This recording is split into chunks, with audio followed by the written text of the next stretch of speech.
slow and steady wins the race. And so slow and steady wins the race. Waste? Am I turning into Wajah Wabbit? What's wrong with me? I just did another video, couldn't speak. What is wrong with Coach Greg?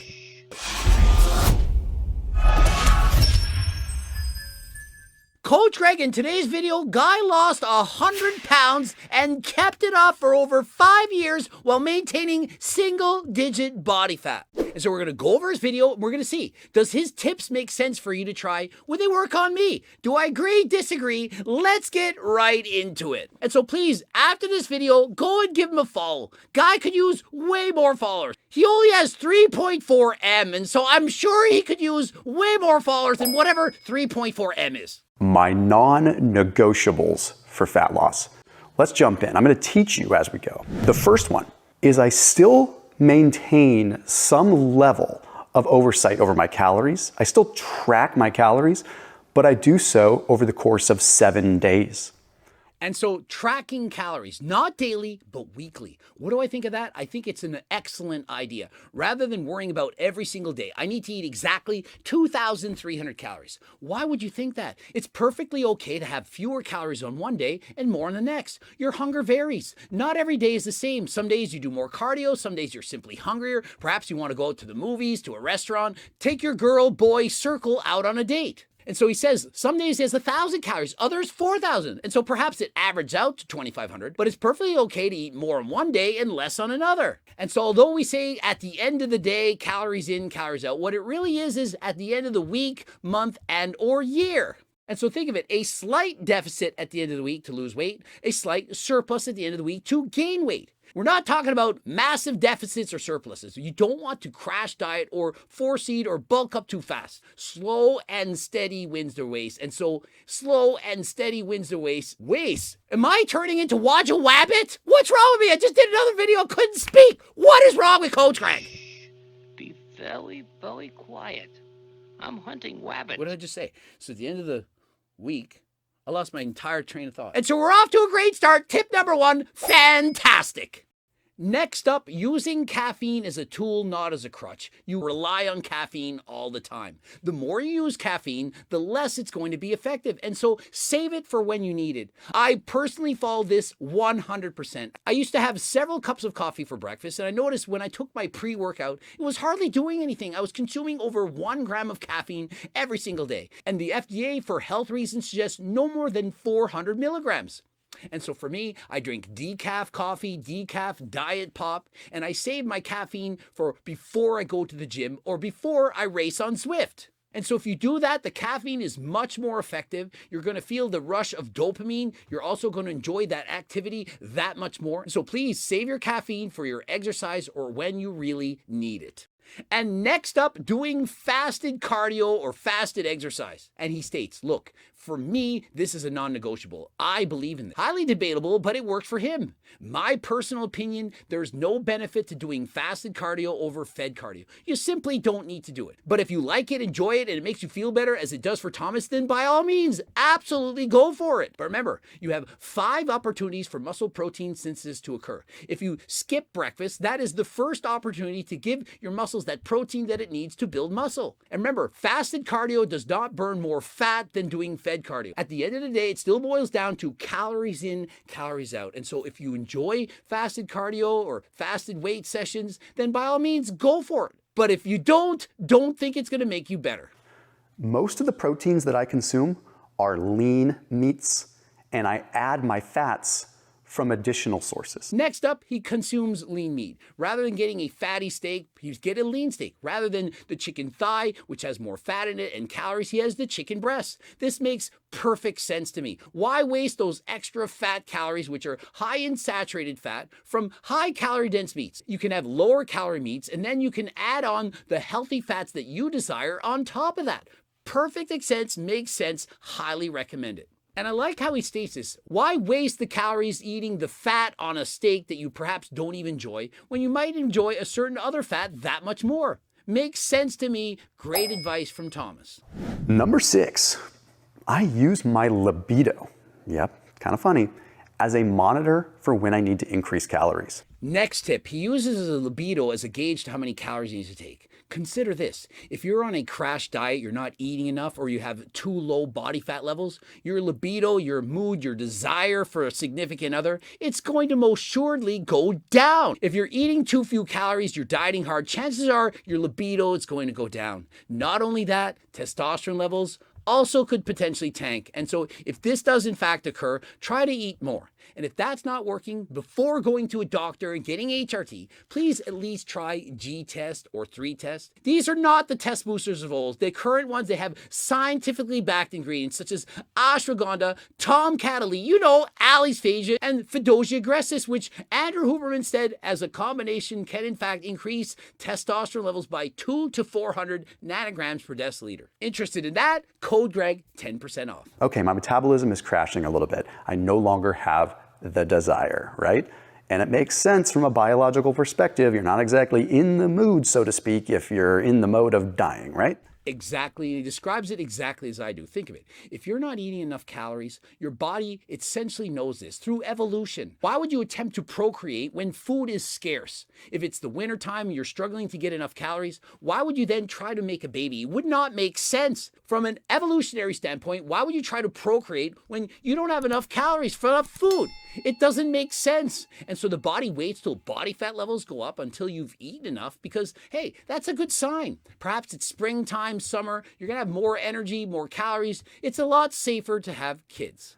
I eat in a 12-hour eating window. Next up, he eats only in a 12-hour window. That means he's fasting 12 hours every single day. And remember, he states, this is what he does. It works for him. Personally, I would hate this. I don't like to go to bed hungry. I don't like to get up and not eat when I first wake up. And so for me, I wouldn't do this. But for him, it works. And remember, calories in, calories out. And so if this works for you and it's easy and you enjoy it, by all means, go for it. But if not, don't feel that you need to intermittent fast to lose weight. I would rather go a day with only eating deli meat and protein than eating other crap. And his next tip, this is going to be very controversial. He goes a day where he only eats protein, and so he's avoiding carbs and fats. We really need to be that fearful of carbs?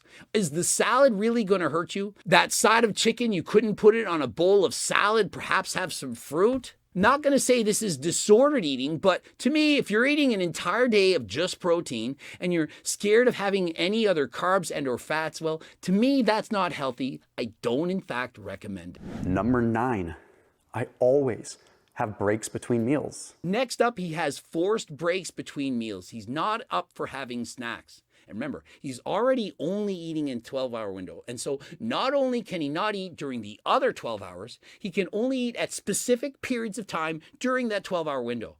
To me, this is extreme eating. Coupled with the fact that he goes an entire day only eating protein and he's avoiding snacks when he's hungry, why does it have to be this way? But remember, he's at single-digit body fat. He's lost over 100 pounds. He's kept it off for years. And so although it's working for him, I think for most people, this would be considered extreme eating practices. Would not suggest you try this at home. Think of it. No matter how hungry he is, he has specific eating periods. Breakfast, lunch, dinner. I'm telling you, if you're that hungry, why not eat a snack? Greek yogurt, oranges, apples, grapes, perhaps a protein bar from Coach Greg, HCLT. Great snacks, lots of fiber, high in protein, low in calories. And so to me, I'm not going to say to avoid snack times and you don't have to only eat at specific eating periods. I would much rather see people eat when they're hungry to avoid the rise in ghrelin, because what could happen later in the day if you avoid eating when you're hungry is due to that increase in leptin, you just can't control yourself. You start eating and you can't stop. Many people refer to this as binge eating, and so please, if you're hungry, try and have a snack. And so I see the big red X in front of the popcorn. I would put a big red check mark. And so my advice would be, if you're starving, have some of that Smart Pop popcorn. Red check, good to go, great on ya. Even if I'm in a caloric deficit, it just doesn't seem right to graze all the time. So it's a non-negotiable for me. And so he says, even if I'm in a caloric deficit, it doesn't make sense for me to graze all the time. But my opinion is if you're in a calorie deficit, you're automatically going to be losing weight, whether you graze or not. And so remember, he states, this is what works for him. He is allowed to eat any way he wants. And so my advice, remember, this is my advice, not his. I think it's perfectly okay to eat snacks when you're hungry. When I crave sweets, I do a few different things. If I really want something sweet, I have fruit. He's not afraid of a little carbs. But what I remember just hearing is 1 day a week, he only consumes protein. He's avoiding carbs. And so how can you be a carbophobe on 1 day, but then state, I'm not afraid of carbs? And what does he go to next after blueberries? Dark chocolate, at least at 85%, has 2 or 3 grams of carbs. To me, that sounds like somebody who is scared of carbs. And when I'm craving sweets, you know what I have? Sweets. And so which diet makes more sense? But of course, he's doing what works for him. What works for me is eating from my frigging cookbook. And I have tons of lower calorie, delicious sweets that you can eat lots of with way fewer calories. And so to me, the number one problem with people's diets is they're eating boring, bland foods that they don't enjoy. They can't stick to it. They have cravings. They're eating chicken, broccoli, and rice. They don't get to eat the foods that they enjoy. But on my diet, if you're craving, no matter what you're craving, whether it's ice cream, chocolate, cakes, muffins, and so on, there's a recipe in there just right for you. Probably has half the calories. You can eat more. They're not tiny servings. Please give my cookbook a try. Code Greg, 10% off. Click the link in the description. So Thomas addresses this. Some people think that fruit is fructose. You can't eat it. That's just ridiculous. You can eat fruit all the time. Even on your just protein day. You can have fruit. It's not going to hurt you. You can eat an apple. Remember that saying, an apple a day keeps the doctor away? Well, perhaps from scurvy, because you have vitamin C in the apple, and they had that while traversing the oceans. They probably could have prevented this. But in reality, 1 apple a day is not enough. You should be eating at least 5 servings of fruit and vegetables a day, minimum, for your health. Yeah, don't hate me, the carnivores and those who are only eating from 2 food groups. Listen, I promote a healthy, balanced diet from all 4 food groups. I'm not saying you can't eat anything. You can eat anything in moderation. My diet, which I personally feel is the best diet in the world, perhaps not for everyone, but certainly for me and the majority of people buying my cookbook. Remember, I've sold tens of thousands, approaching 100,000 cookbooks. And so clearly the diet works. And remember, I've written a book, The Circle Diet Book. Might take you 6 hours to read it, but you'll know more than 99% of people posting content on YouTube. If you read this book, you'll immediately know how to start your weight loss journey, exactly what to do, how to lose weight, keep it off for the rest of your life. I'd highly suggest you get this book as well as my frigging cookbook. And remember, if you can't afford it, head over to my website anyway. Giving away a free diet and training program. It's over 50 pages. It's free. I want everyone to have the opportunity to live a long and healthy life. Click the link in the description. 3 or 4 grams of sugar in it, and it's 92% chocolate, dark chocolate. I'm fine with that. And so, yeah, if I'm craving sweets, 3 or 4 grams of sugar from dark chocolate, it's not going to cut it. I would just eat. But remember, you try to eat low-calorie dense foods. And so rather than having Haagen-Dazs ice cream, I'll have Greek yogurt ice cream bars. Last night I was craving sweets. I ended up having 7 Greek yogurt ice cream bars for 700 calories. But that's only 700 calories, and I burn off 1,300 during the bike ride. And so really, I still need to eat 7 more when you think of it. But remember, I'd gone to a buffet, I'd had my meats and vegetables, I was still hungry. And so, of course I'm going to eat. I don't have to starve myself. And do I look like I got fat? Of course not. But one suggestion that I recommend above all, that is doing cardio. Trust me, if you do cardio, you become a better butter burner. You burn more calories in less length of time, and it works the heart, the most important muscle in the human body. And with increased cardio comes a lower set point. That means your body wants to hold onto less body fat. We all have a genetic set point for body fat, a certain point where your body wants to be. Perhaps it's somewhere between 14 and 22% body fat. That's where your body wants to survive. If you eat a lot of junk and crap, you'll go to 22% very quickly and then surpass it. But if you eat low-calorie dense foods and do lots of cardio, your body's going to naturally want you to be at 14%. And so even without trying, without consciously dieting, your body simply wants you to be leaner. You have a decrease in ghrelin, the hunger hormone, more leptin, so you feel more satiated, and you simply don't want to eat as much. And the number one supplement I'd recommend, GO2 Max, the main ingredient, NMN, recently banned by the FDA. You can't get it on Amazon, but you can get it on my freaking website. Code Greg, 10% off. This has been shown in double-blind, placebo-controlled human studies to dramatically improve cardio. The walking test scores, they improve by 50%. That's incredible. Also, lower blood pressure, cholesterol, better sleep, better mood. Head over to my website right now, code Greg 10%. Remember, buy in bulk, stock up. Who knows how long we'll be able to sell it. I walk. Every opportunity I get, I walk. Next up, walk as much as possible. Every chance you get, the guy's going for a walk. Rather than sitting around lazy, relaxing, the guy gets up and goes for a walk. Phone call, goes for a walk. Has some free time, he goes for a walk. By walking, he burns more calories, increases his need. Non-exercise activity thermogenesis, the calories you just burn doing stuff. And so essentially what he's saying is be more active. Rather than just sitting on the couch doing nothing all the time, move more. And so for me, I don't enjoy going for walks that much. It's not challenging enough. But if you're overweight or elderly, of course, walking can be great exercise. But for a guy as fit as Thomas DeLauer or myself, you got to go harder than last time. And so my personal recommendation, or what I like, is to progressive overload your cardio. You burn more calories in less length of time. You just become more fit. And the most important projector for longevity, VO2 max, it's how well your body can use up the oxygen in the blood. If you do more cardio, you become more fit. Your VO2 max goes up. And that's why we call this GO2 max. It plays off VO2 max to improve your cardio. And so, of course, this is my #1 supplement, far better than even creatine, which has thousands of studies backing it up. This, the #1 supplement I recommend. So when you're doing your cardio, please try to pick up the pace. Go a little bit harder. Challenge yourself.